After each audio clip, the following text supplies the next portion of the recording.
Le thème choisi est la fidélité de Dieu parce que nous avons reçu le dimanche passé la parole par le frère Félix Gonda qui nous avait parlé de notre position en Christ, de prendre notre position. Et le dimanche d'avant, on avait reçu la parole de la servante de Dieu, Marie-Claire, elle nous avait parlé sur les actions de grâce ou soit dire merci à Dieu. C'était un message très interactif et nous avons compris que nous devons avoir de la gratitude à l'égard de ce que le Seigneur fait dans nos vies. Et aujourd'hui, moi je viens avec un message qui est presque similaire, mais moi je parle de la fidélité. Parce que si nous devons rendre grâce à Dieu, c'est parce que nous reconnaissons qu'il est fidèle. Ce n'est pas pour rien que nous rendons grâce à Dieu.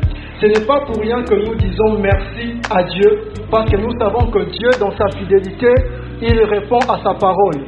Dieu, dans sa fidélité, il est toujours prompt pour accomplir ses promesses. Amen. Alors le texte de base de cette prédication se trouve dans Hébreux chapitre 10, le verset 23.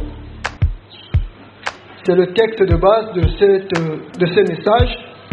Je lis au nom du Seigneur. « Retenons fermement la profession de notre espérance, car celui qui a fait la promesse est fidèle. » Amen. La parole de Dieu nous montre que Dieu est fidèle. C'est lui qui a fait la promesse, c'est Dieu. Et dans la Bible, nous voyons que du début à la fin, c'est une histoire de la fidélité de Dieu. L'Ancien, tout comme le Nouveau Testament, ne fait que témoigner la fidélité de Dieu. Parce que notre Dieu a toujours été fidèle. Dieu est celui qui a fait la promesse. Que ce soit pour notre salut, pour notre bien-être, tout cela se trouve dans sa parole. Et dans sa fidélité, il accomplit ses promesses. Amen.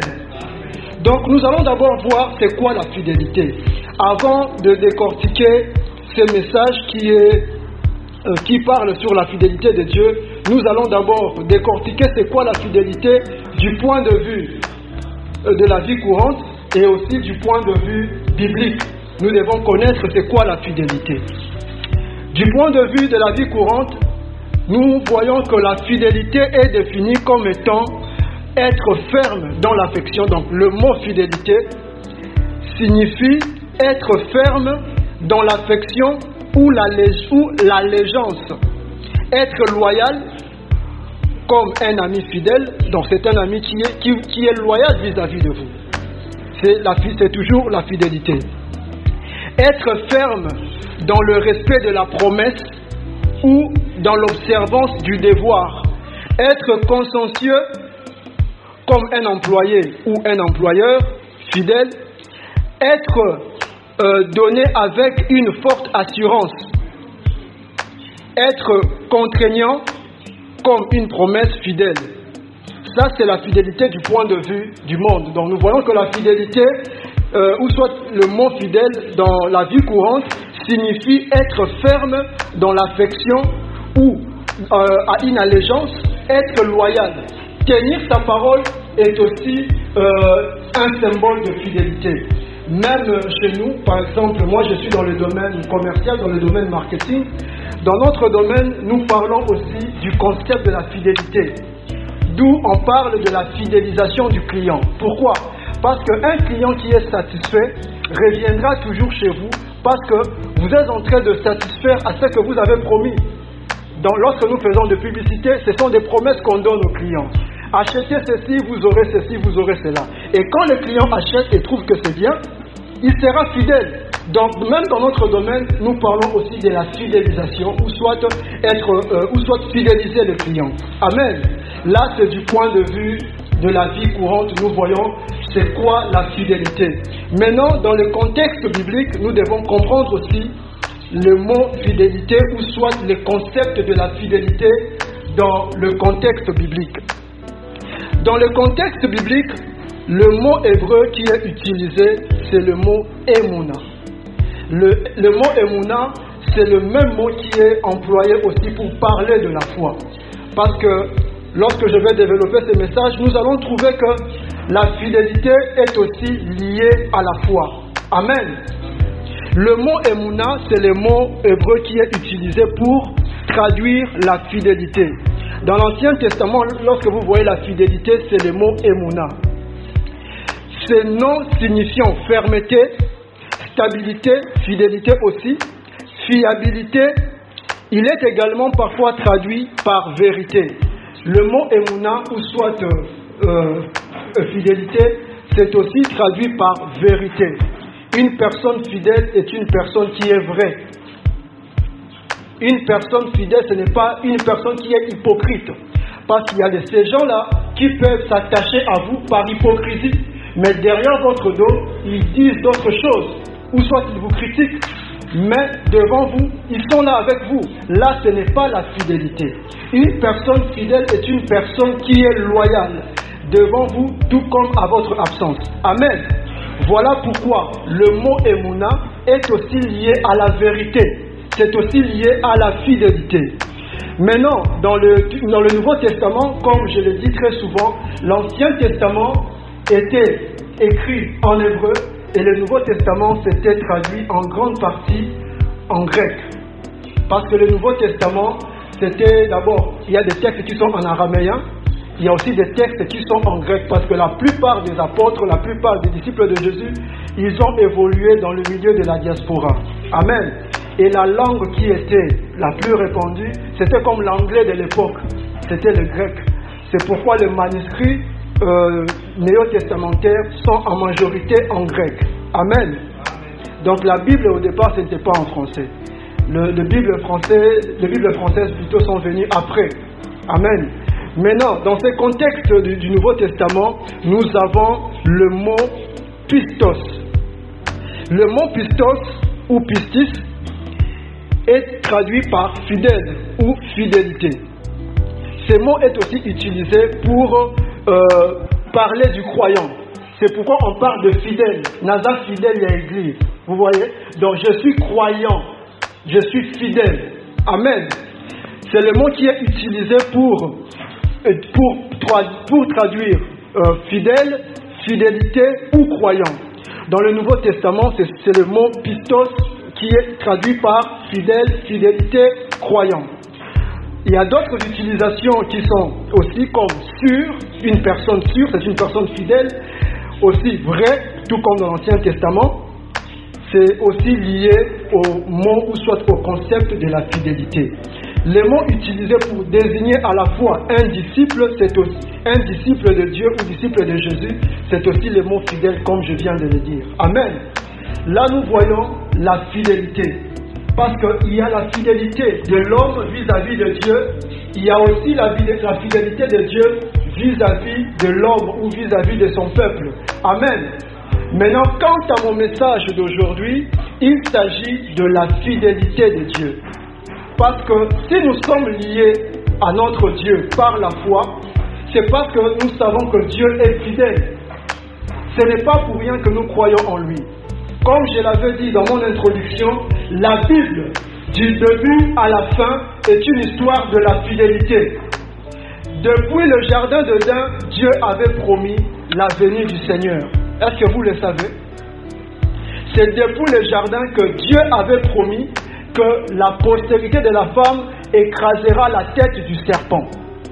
Et quand Dieu parle, Dieu est certain de ce qu'il dit parce qu'il est fidèle. Il accomplit ce qu'il parle, il accomplit ce qu'il déclare. Amen. Donc la Bible du début à la fin, c'est l'histoire de la fidélité. Même dans la création, Dieu a parlé et puis les choses sont venues. C'est la fidélité. Les œuvres de Dieu s'accomplissent selon la fidélité de Dieu. Parce que celui qui a créé toutes choses ne manquera jamais d'accomplir ce qu'il promet. Amen. Donc, du début à la fin, la Bible nous parle de la fidélité de Dieu.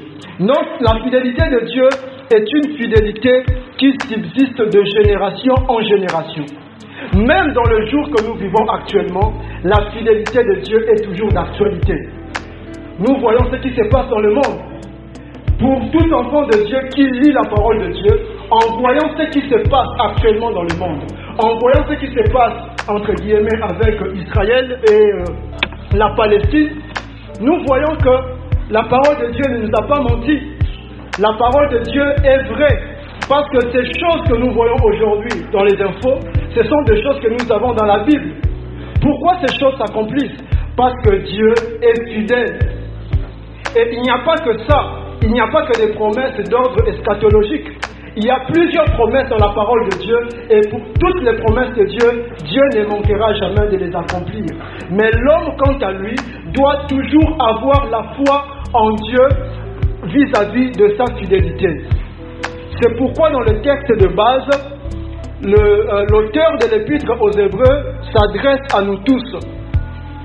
Parce que cette épître était adressée aux chrétiens hébraïques, aux chrétiens, aux croyants d'origine hébraïque. Il leur dit: retenons fermement la profession de notre espérance, car c'est lui qui a fait la promesse est fidèle. Donc nous devons tenir ferme dans notre foi. Pourquoi? Parce que Dieu est celui qui a fait la promesse. Et Dieu qui a fait la promesse, Dieu qui a prédit toutes ces choses qui se trouvent dans la Bible, est fidèle pour les accomplir. Amen. Nous allons prendre Psaume 119, le verset 90 ou 90. Psaume 119, c'est le psaume de David aussi.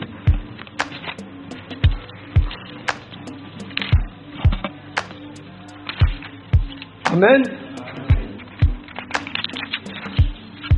Je lis au nom du Seigneur. De génération en génération, Ok, je prends à partir du verset 89 pour comprendre un peu les contextes. À toujours, ô Éternel, ta parole subsiste dans le ciel. De génération en génération, ta fidélité subsiste. Amen. La fidélité de Dieu subsiste de génération en génération. C'est pourquoi nous sommes appelés à avoir la foi et à ne pas abandonner. Parce que Dieu est celui qui a fait la promesse. La parole de Dieu subsiste à toujours.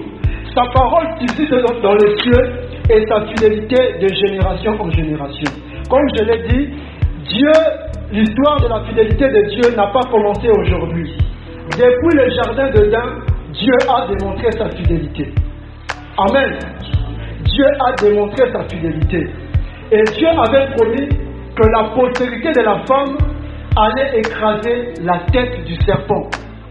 Et cela s'est réalisé avec la venue de notre Seigneur Jésus-Christ. C'est par Jésus que la puissance du malin a été anéantie. C'est par Jésus que nous avons été restaurés pour redevenir à l'image de Dieu. Pourquoi? Parce que Dieu avait déjà dit: créons l'homme à notre image. Donc vous voyez, même le péché n'a pas annulé la fidélité de Dieu. Même la chute de l'homme n'a pas annulé la fidélité de Dieu. Voilà pourquoi David nous dit que la fidélité de Dieu subsiste à toujours. Quelque part, l'apôtre Paul dit: si nous sommes infidèles, lui demeure fidèle parce qu'il ne peut pas se renier. Il n'y a rien qui peut empêcher la fidélité de Dieu. Dieu a une fidélité éternelle et sa fidélité subsiste à toujours. Mais c'est à nous qui sommes croyants, c'est à nous qui sommes ses enfants de toujours savoir que Dieu est fidèle. Parce qu'il nous arrive parfois de traverser des moments compliqués, il nous arrive parfois de traverser des moments difficiles jusqu'au point de se dire: est-ce que Dieu entend mes prières? Est-ce que Dieu fera encore? Amen. Alors le message d'aujourd'hui nous rappelle que Dieu entend nos prières, que Dieu est toujours fidèle. Pourquoi? Parce que sa fidélité subsiste à toujours, de génération en génération. Ce n'est pas parce que nous sommes aujourd'hui dans les années 2000 que Dieu n'est plus d'actualité. Dieu est toujours là. Les hommes passent, mais Dieu reste là. Et Jésus a dit: le ciel et la terre passeront, mais mes paroles ne passeront pas. Pourquoi? Parce que Dieu est fidèle. La parole ne passe pas. Nous autres là, nous allons passer. 10 ans après, si Jésus ne revient pas encore, il y aura d'autres gens, 50 ans après ou 100 ans après, il y aura d'autres générations qui seront là. Mais tant que la parole de Dieu subsiste toujours, la fidélité de Dieu sera toujours là. Et nous qui sommes enfants de Dieu, nous ne devons jamais oublier la fidélité de Dieu. Amen. Pourquoi? Parce que la fidélité de Dieu subsiste à toujours, de génération en génération. Dieu est toujours fidèle. C'est pourquoi même Dieu, quand il se révèle à Moïse, il lui dit: je suis le Dieu de tes ancêtres, le Dieu d'Abraham, le Dieu d'Isaac, le Dieu de Jacob. Pour lui montrer, de même que j'ai été fidèle avec Abraham, de même que j'ai été fidèle avec Isaac, de même que j'ai été fidèle avec Jacob, je te suis aussi fidèle. Dieu est fidèle, il ne change pas. De génération en génération, sa fidélité subsiste à toujours. Amen. Ça, c'est le premier point, c'est de savoir que l'Ancien comme le Nouveau Testament démontre la fidélité de Dieu. La Bible entière est un témoignage de la fidélité de Dieu. Même quand nous disons que Jésus vient bientôt, c'est aussi un témoignage de la fidélité, parce qu'il finira par venir, par accomplir ce qu'il a promis. Il y a des sceptiques qui disent que Jésus ne viendra plus. Il vous a dit qu'il reviendra bientôt, mais nous sommes aujourd'hui en 2023, il n'est pas toujours là, les apôtres sont passés. Mais nous qui sommes enfants de Dieu, au regard, en ayant une bonne lecture de ce qui se passe, nous voyons que tout ce qui est écrit dans la parole nous démontre la fidélité de Dieu. Amen. Amen. Parce que sa fidélité subsiste de génération en génération. Deuxièmement, nous avons ce point: les promesses de Dieu sont infaillibles à cause de sa fidélité. Amen. Je vous ai dit que Dieu est fidèle, il est fidèle à sa parole, et lorsqu'il dit quelque chose, il ne peut jamais être incapable de l'accomplir. Et les promesses de Dieu sont vraies. Et ces promesses sont infaillibles. Pourquoi? Parce que notre Dieu est fidèle. C'est quelque chose qui doit nous réjouir. Chaque promesse de Dieu qui est dans la Bible ne peut jamais faillir. Aussi longtemps que Dieu ne pourra jamais être infidèle. Parce que Dieu demeure fidèle à jamais. Même quand l'homme est infidèle, même quand l'homme ne croit plus, Dieu demeure fidèle. Amen. Alors, pour appuyer cet argument, nous allons prendre Josué, le chapitre 23, le verset 14. C'est dans l'Ancien Testament, nous prenons Josué, ce n'est pas le frère Josué, c'est Josué de la Bible. Alléluia.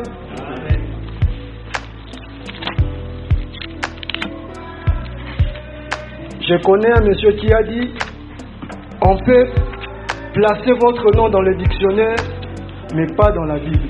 Amen. Alléluia. Ça, c'est Josué de la Bible. Amen. Tu peux être saint comment la Bible c'est déjà écrit. On ne va pas ajouter vos noms ici. Josué chapitre 23, le verset 14.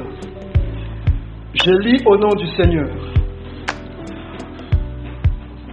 Voici, je m'en vais maintenant par le chemin de toute la terre. Reconnaissez de tout votre cœur et de toute votre âme qu'aucune de toutes les bonnes paroles prononcées sur vous par l'Éternel, votre Dieu, n'est restée sans effet. Toutes se sont accomplies pour vous. Aucune n'est restée sans effet. Amen. Aucune parole de l'Éternel prononcée sur les enfants d'Israël n'était restée sans effet. Aujourd'hui, nous sommes enfants de Dieu. Aujourd'hui, nous sommes le peuple de Dieu. Tout comme Israël était le peuple de Dieu et qui est toujours jusqu'à présent peuple de Dieu, parce que Dieu n'a pas abandonné son peuple. Il va accomplir ce qu'il a commencé avec ce peuple, mais l'Église est entrée dans une brèche. Nous sommes greffés à l'olivier franc. Amen. Nous sommes peuple de Dieu. Étant peuple de Dieu, la parole nous montre que nous aussi, nous avons été placés dans une alliance. Mais cette alliance a pour caractéristique d'être une alliance basée sur de belles promesses. Et nous avons vu ici que Dieu a dit aux enfants d'Israël qu'aucune belle parole ou aucune promesse de Dieu sur ce peuple n'était restée sans effet. Et pareillement pour nous, nous sommes dans une alliance basée sur de belles promesses et par la foi, nous devons savoir que c'est lui qui a fait ces promesses, c'est Dieu.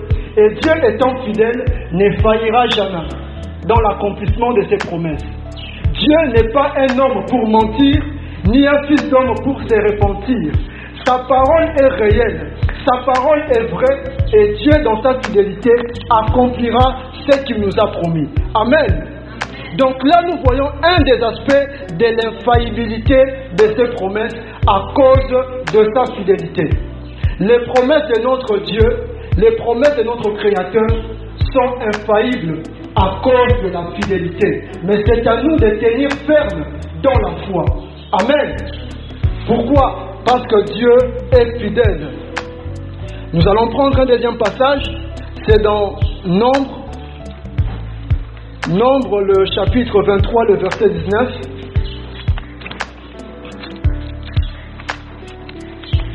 Alléluia. Dieu est fidèle. Nombre 23, verset 19.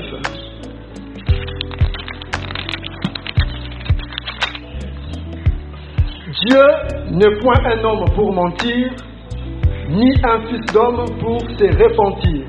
Amen. Dieu n'est pas un homme pour mentir. Dieu ne peut pas dire une chose et faire le contraire. Dieu dit toujours la vérité.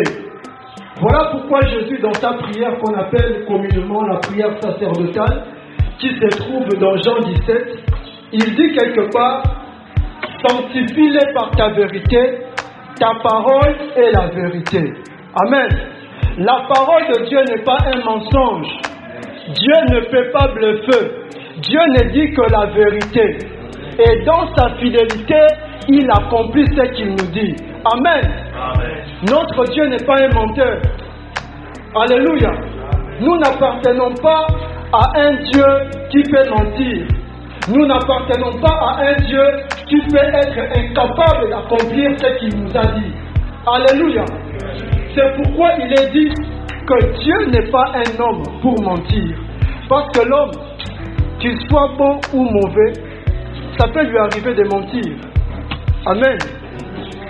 Je ne vais pas demander à chacun de se confesser ici, mais ça nous est arrivé d'une manière ou d'une autre de mentir, quoi qu'en étant chrétien. Peut-être qu'il y a des gens qui n'ont jamais menti, mais moi je reconnais qu'il m'est arrivé de mentir. Pourquoi? Parce que je suis un homme. La Bible me dit que Dieu n'est pas un homme pour mentir, ce qui veut dire que c'est l'homme qui ment. Amen. Hein? C'est l'homme qui ment.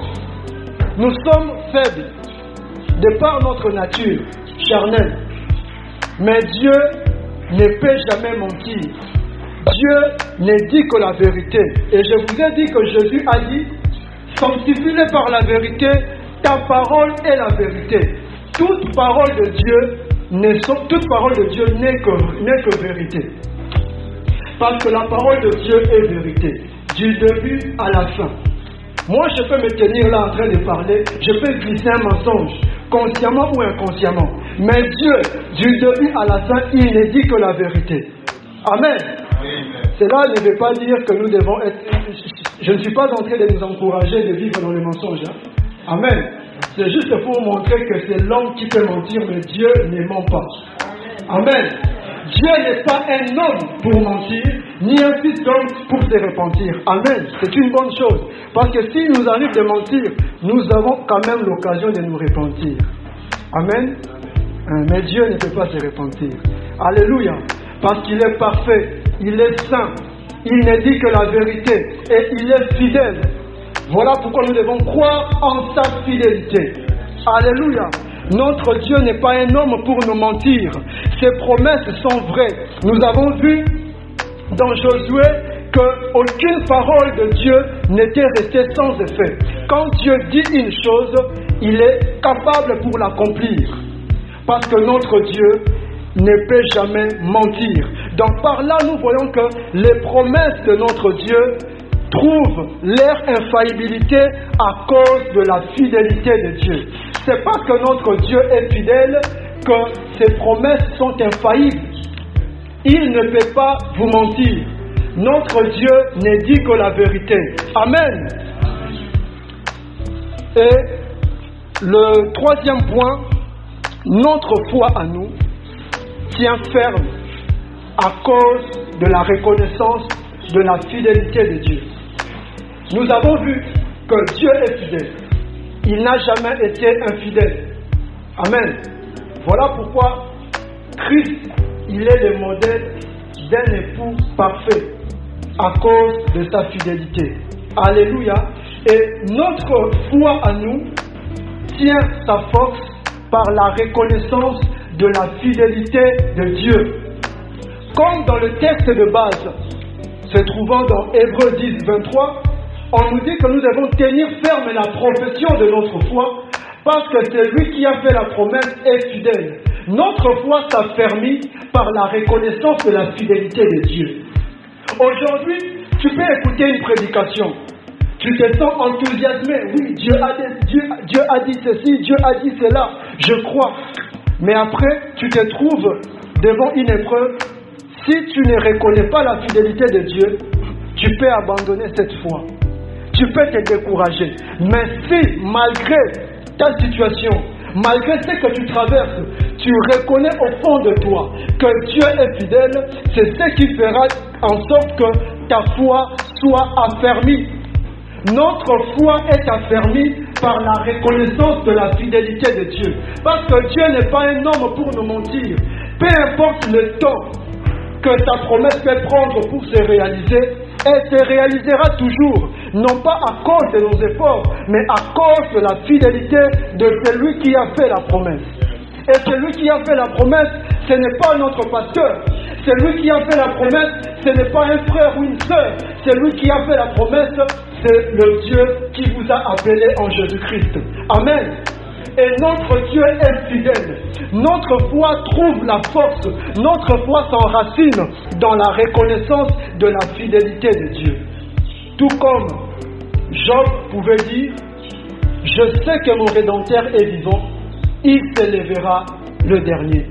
Job, en disant cela, c'était une manière pour lui de croire en la fidélité de Dieu. Malgré ses épreuves, malgré les difficultés qu'il pouvait endurer, il savait que son Dieu était là. Jusqu'au point que sa propre femme lui avait demandé de maudire Dieu et de mourir. Mais Job n'a pas maudit Dieu. Job ne s'est pas lassé dans la foi parce qu'il savait que son Rédempteur était vivant. Et c'est ça, un des aspects de reconnaître la fidélité de Dieu. Peu importe ce que vous traversez, si vous plongez vos regards dans la parole et que vous voyez que la parole de Dieu vous dit que Dieu est votre secours, la parole de Dieu vous dit que Dieu est celui qui vous prend en charge, la parole de Dieu vous dit de décharger sur Dieu de tous vos soucis car c'est lui qui prend soin de vous, vous allez croire à la parole et non pas aux symptômes et non pas aux situations, mais vous allez croire à la parole. Parce qu'il n'y a que Dieu qui est éternel. Le ciel et la terre passeront. Avec tout ce qui se trouve, avec les problèmes, avec tout ce que nous voyons, tout passera, mais la parole de Dieu ne passera pas. Même ton épreuve que tu ressens aujourd'hui, plutôt, l'épreuve à laquelle tu fais face aujourd'hui passera. Mais la parole de Dieu ne passera pas. Alléluia. Parce que chaque saison a aussi ses épreuves spécifiques. Mais dans chaque saison, Dieu demeure le même. Alléluia. Dieu demeurant le même, il reste aussi fidèle. C'est pourquoi notre foi tire sa force dans la reconnaissance de la fidélité de Dieu. Alléluia. Notre Dieu est fidèle et sa fidélité ne tarit jamais. Sa fidélité ne change pas. Quel que soit ce que vous traversez, vous ne devez jamais oublier que votre Dieu est fidèle. Votre Dieu vous voit. Votre Dieu voit ce qui vous dérange. Votre Dieu voit ce qui vous tourmente. Aujourd'hui, tu peux avoir un problème dans le travail. Tu trouves que ce problème est similaire à la fin du monde. Mais ce n'est pas la fin du monde. Hier, tu avais aussi un problème. Quand tu étais élève, tu avais des problèmes. Aujourd'hui, tu es arrivé là où tu es arrivé parce que Dieu t'a gardé. Et ton Dieu sera toujours fidèle pour accomplir ce qu'il a promis. Et comment nous connaissons ces promesses? C'est dans sa parole. Dieu ne peut jamais faillir. Tout passera, mais la parole de Dieu ne passera pas. Et c'est lui qui a donné la parole. C'est le Dieu fidèle. Alléluia. Donc, notre foi à nous s'affermit par la reconnaissance de la fidélité de Dieu. Nous devons toujours reconnaître que notre Dieu est fidèle. Je vais prendre un passage dans Psaume, c'est Psaume 82. Alléluia.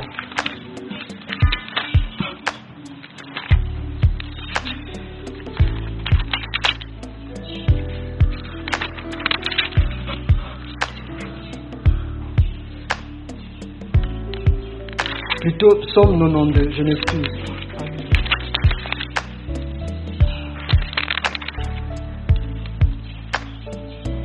Amen. Psaume 92, du premier verset au deuxième, 1 et 2. Psaume 92, 1 et 2. Amen. Psaume cantique pour le jour du sabbat. Il est beau de louer l'Éternel, de célébrer ton nom, ô Très-Haut, d'annoncer le matin ta bonté et ta fidélité pendant la nuit. Amen. Il y a quelque chose que j'avais compris en lisant ces passages. C'est un passage que j'aime beaucoup parce que, juste une parenthèse, personnellement, chaque nuit, je lis des psaumes. Ce n'est pas d'une manière... Ce n'est pas d'une manière traditionnelle, hein. Ce n'est pas aussi une superstition que nous devons lire des psaumes tous les jours. Moi, personnellement, je trouve un plaisir en lisant des psaumes et je reçois beaucoup de choses. Amen.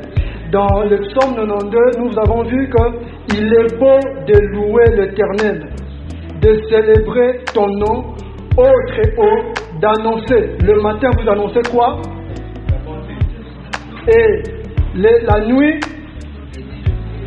il y a un secret dans ce passage. Le matin, nous annonçons la bonté de Dieu. Le matin est caractérisé par quoi? Pourquoi on dit que c'est le matin? C'est par rapport à quoi? Amen. Donc, le matin est caractérisé par le lever du soleil. Lorsque le soleil se lève, c'est le matin. Et la Bible nous dit ici, il est beau de louer l'Éternel, le matin d'annoncer sa bonté, et puis la nuit est caractérisée par quoi? Pourquoi vous dites que c'est la nuit maintenant? Parce qu'il fait sombre. Amen. Le matin, tout comme dans votre vie, lorsque vous vivez des moments qui sont semblables au matin, proclamez la bonté de l'Éternel. Parce que c'est par sa bonté que vous avez votre promotion. C'est par sa bonté que vous avez l'élévation. C'est par sa bonté que vous avez l'enfant. C'est par sa bonté que vous avez tout ce que vous pouvez avoir comme sujet de louange. C'est par la bonté. Mais quand il fait la nuit, on fait quoi? Amen. Parce que la nuit ressemble à quoi? Au moment sombre. Là où tout n'est plus clair. Tu fais ceci, ça ne marche pas. Tu te dis, mais est-ce que les blocages, je dois encore couper les tiens? Je dois aller renverser les hôtels. Alléluia. Ce ne sont pas des messages qui sont prêchés ici, parce que nous croyons que nous sommes la justice de Dieu. Alléluia. Et Christ a payé, a tout payé pour nous. Nous avons tout pleinement en Christ. Mais quand il nous arrive de traverser des moments difficiles, lorsqu'il nous arrive de traverser des moments qui ressemblent à des nuits, nous devons proclamer la fidélité de Dieu. C'est ça. Voilà pourquoi les psaumes de David, c'est tellement prophétique. Avec les psaumes, vous pouvez trouver beaucoup de choses, parce que la parole de Dieu est éternelle. Alléluia. Le matin, proclamez la bonté de l'Éternel. Tout comme dans le matin naturel. Le matin, quand vous vous levez le matin, ce n'est pas par vos efforts. Ce n'est pas parce que vous avez bien mangé que le Seigneur sera obligé de vous donner la vie. Ce n'est pas parce que vous avez prié longuement la nuit que vous aurez l'opportunité de vous lever le matin. La vie, quand nous nous levons le matin, c'est par la volonté de Dieu. Parce que Dieu est celui qui fait luire le soleil sur les bons, tout comme sur les méchants. Quand tu te lèves le matin, ne te bombe pas la tête en disant que c'est par mes efforts, parce que je suis saint, que Dieu était obligé. Non, Dieu n'est pas obligé. Voilà pourquoi, quand tu te lèves le matin, tu célèbres Dieu à cause de sa bonté. C'est par sa bonté que nous vivons. Et là, c'est du point de vue naturel. Et du point de vue spirituel, le matin, c'est aussi tous ces moments qui ressemblent à des moments joyeux. Amen. Lorsque nous voyons que tout est clair, nous devons savoir que c'est par la bonté de l'Éternel. C'est pourquoi nous devons reconnaître la bonté de l'Éternel. Lorsque tout va bien, ne te dis pas que c'est par mes efforts. Ne te dis pas parce que je suis tellement intelligent, comment élever. Ce n'est pas parce que je suis rempli parce que j'ai plein de diplômes que j'ai ce travail. Non, c'est par la bonté de l'Éternel. Alléluia. C'est pourquoi un enfant de Dieu doit reconnaître la bonté de l'Éternel. Quand tout va bien, reconnais la bonté de l'Éternel. Mais dans la vie, il n'y a pas que le matin, il y a aussi des moments sombres. Et dans les moments sombres, ou soit pendant la nuit, nous devons reconnaître sa fidélité. Parce que Dieu demeure fidèle. Dieu reste fidèle. Même quand tout est noir dans ta vie. Même quand tout est compliqué dans ta vie. Tant que tu es enfant de Dieu, né de nouveau en Jésus-Christ, ne crois pas que Dieu t'a abandonné. Parce que ton Dieu est celui qui a dit, je ne t'abandonnerai pas, je ne te délaisserai pas. C'est ton Dieu. Cette parole a été adressée à Josué, mais cette même parole, l'auteur de l'épître aux Hébreux répète cette parole afin de dire aux gens, ne vous adonnez pas à l'amour de l'argent.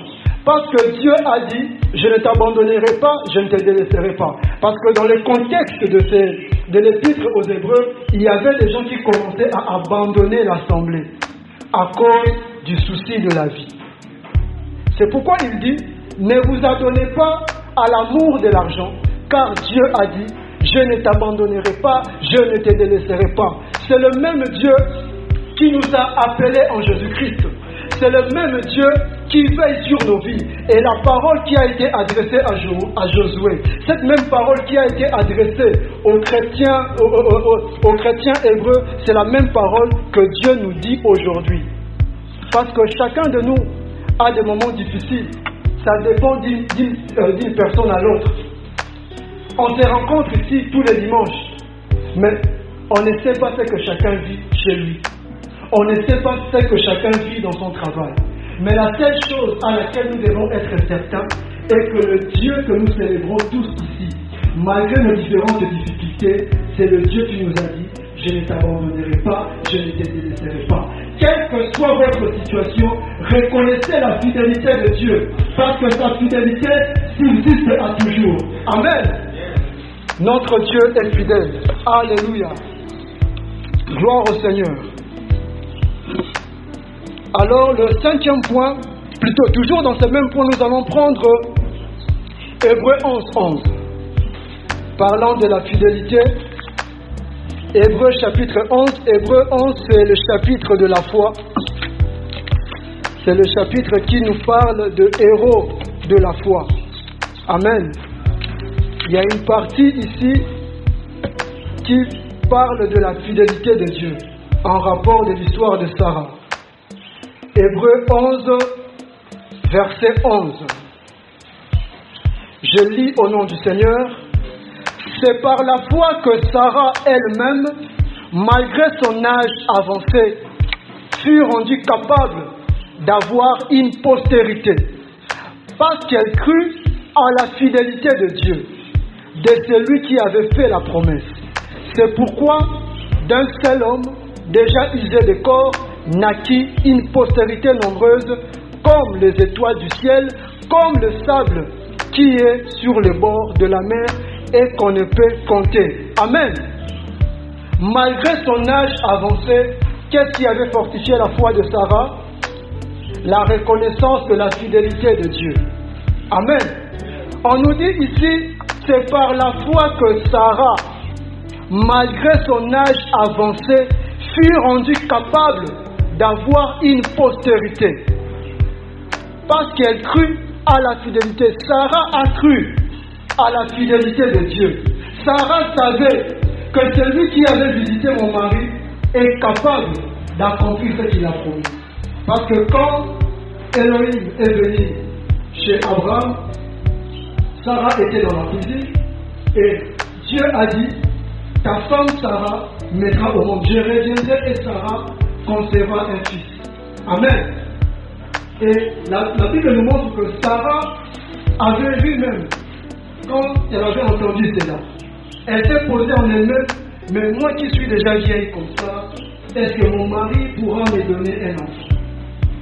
Mais Dieu qui avait fait la promesse était capable pour accomplir. Et la promesse a été accomplie. Vous voyez, aujourd'hui, Abraham a une grande postérité. Et nous voyons cette guerre là-bas au Moyen-Orient, c'est la postérité d'Abraham. Alléluia. C'est la postérité d'Abraham. Les Arabes et les Hébreux sont sortis d'Abraham. Et Sarah, malgré son âge avancé, dans Hébreu, on nous montre que Sarah a cru à la fidélité de Dieu. Quelle que soit votre situation, vous pouvez vous trouver dans une situation où, logiquement, c'est anormal pour que la promesse puisse s'accomplir, mais tant que vous reconnaissez la fidélité de Dieu, tant que vous tenez ferme dans la foi, reconnaissant que Dieu est fidèle, vous finirez par toucher la promesse de Dieu. Vous finirez par vivre ce que Dieu a promis. Parce que Dieu qui a fait la promesse ne peut jamais mentir. Ce n'est pas dans la coutume de Dieu de nous mentir. On a vu que Dieu n'est pas un homme pour nous mentir. Et sa parole est la vérité. Lorsque Dieu vous donne la parole, vous devez croire en sa parole. Parce que Dieu ne manquera jamais d'accomplir sa parole. Amen. Donc par là, la foi de Sarah avait trouvé aussi la fermeté par la reconnaissance de la fidélité de Dieu. Je vous ai dit que notre foi tient ferme par la reconnaissance de la fidélité de Dieu. Lire la parole de Dieu, c'est bien. Venir le dimanche, c'est bien. Mais tant que vous ne reconnaissez pas la fidélité de Dieu, votre foi va faiblir. Mais tant que vous reconnaissez la fidélité de Dieu, votre foi tiendra ferme. Parce que vous reconnaissez en vous-même que celui qui a fait la promesse est fidèle pour l'accomplir. Amen. Le 5e point, alors nous allons prendre quelques passages qui nous parlent de la fidélité. Amen. Donc nous avons vu que la fidélité de Dieu demeure à toujours parce que Dieu est fidèle. De l'Ancien comme au Nouveau Testament, jusqu'à présent, même dans notre génération actuelle, la fidélité de Dieu est toujours là parce que sa fidélité subsiste à toujours. Nous avons vu que les promesses de Dieu sont infaillibles à cause de la fidélité de Dieu. Nous avons vu aussi que notre foi à nous tient ferme par la reconnaissance de la fidélité de Dieu. Amen. Alors nous allons prendre quelques passages qui nous parlent de la fidélité. Nous avons en premier 2 Timothée. C'est dans le Nouveau Testament 2 Timothée. Alléluia.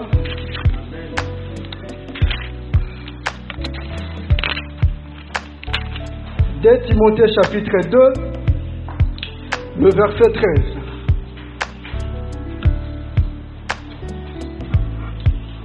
Il est dit, si nous sommes infidèles, donc nous autres là, si nous sommes infidèles, il demeure fidèle, car il ne peut se renier lui-même. Si nous sommes infidèles, Dieu demeure fidèle. Parce qu'il ne peut pas se renier lui-même. Donc, c'est très important de croire en la fidélité de Dieu, peu importe ce que nous traversons. Dieu demeure fidèle. Alléluia. Ça, c'est le premier passage. Le deuxième passage, nous avons Psaume 111, 7 et 8. Nous allons parcourir un peu la Bible pour voir des passages qui nous parlent de la fidélité de Dieu, parce que la reconnaissance de la fidélité de Dieu affermit notre foi. Amen.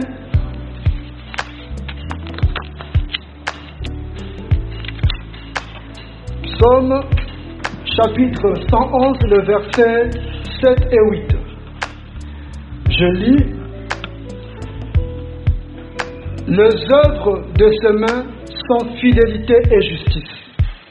Toutes ces ordonnances sont véritables, affermies pour l'éternité, faites avec fidélité et droiture. Waouh! Notre Dieu est fidèle. Toutes ces œuvres, toutes les œuvres de ses mains sont comment? Fidélité et justice. La Bible nous dit quelque part que Dieu est juste dans toutes ses voies, mais Dieu est aussi fidèle, même en ce qui concerne le pardon de nos péchés. Dieu nous pardonne à cause de sa fidélité et de sa justice. La Bible dit que si nous avons péché, lui, il est juste et fidèle afin de nous pardonner de tout péché. Si nous confessons nos péchés, alléluia, si nous confessons nos péchés, lui, il est juste et fidèle. Donc, même quand il vous arrive de pécher, mes frères, ne tombez pas dans la culpabilité. Ne tombez pas dans la culpabilité de vos erreurs du passé, croyant que Dieu est en colère contre vous. Notre Dieu, dans sa fidélité et dans sa justice, il nous pardonne de tout péché. Amen. Donc, la fidélité de Dieu est dans tous les aspects de la vie, dans tous les domaines. Pourquoi? Parce que Dieu ne peut jamais vous mentir. Le troisième passage, nous allons voir dans 1 Corinthiens, le premier chapitre, au verset 9. Je suis presque à la fin. Prenons 1 Corinthiens. 1 Corinthiens 1, 9. Je lis. Il vous affermira jusqu'à la fin pour que vous soyez irréprochables au jour de notre Seigneur Jésus-Christ. Dieu est fidèle. Lui qui vous a appelé à la communion de son Fils Jésus-Christ, notre Seigneur. Dieu nous a fermis à cause de sa fidélité. Même Lola, au côté de Lola, non pas parce que tu es parfait par tes efforts. C'est à cause de la fidélité de Dieu. Alléluia. Parce que personne ne pourra se glorifier devant Dieu disant que Seigneur, moi j'étais plus que les autres. Si nous faisons cela, nous serons comme les pharisiens. Vous connaissez l'histoire du pharisien et du publicain? Le pharisien pouvait se dire, moi je paye ma dîme, moi je fais ceci, moi je fais cela. Mais le publicain avait dit, Seigneur, aie pitié de moi, je suis pécheur. Vous voyez? Et nous sommes de pécheurs sauvés par grâce et nous sommes devenus justice de Dieu à cause de la fidélité de Dieu. Parce que Dieu est celui qui nous a appelés en Jésus-Christ pour être en communion avec lui. La sainteté que nous avons, ce n'est pas une sainteté fabriquée par nous, mais c'est la sainteté de Jésus. Il nous a imputés à justice tout comme il avait fait avec Abraham. Alléluia. Nous aussi, nous sommes devenus justes par la foi en Jésus. Et Dieu qui a fait la promesse de nous justifier, dans sa fidélité, il va achever ce qu'il a commencé en nous.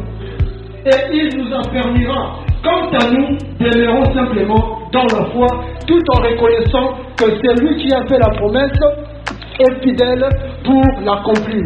Amen. Alléluia. Et nous avons aussi Apocalypse. Apocalypse 19, là où on nous parle aussi de la fidélité. Amen. Apocalypse chapitre 19, le verset 11. J'aime beaucoup ces passages. Alléluia. Puis je vis le ciel ouvert et voici Paris un cheval blanc. C'est lui qui l'est monté, s'appelle fidèle et véritable. C'est lui qui l'est monté, s'appelle comment? Jésus-Christ est Dieu, non? Jésus-Christ est notre Seigneur. Et la Bible nous dit que c'est lui qui montait le cheval, s'appelle fidèle et véritable. Donc Jésus est fidèle.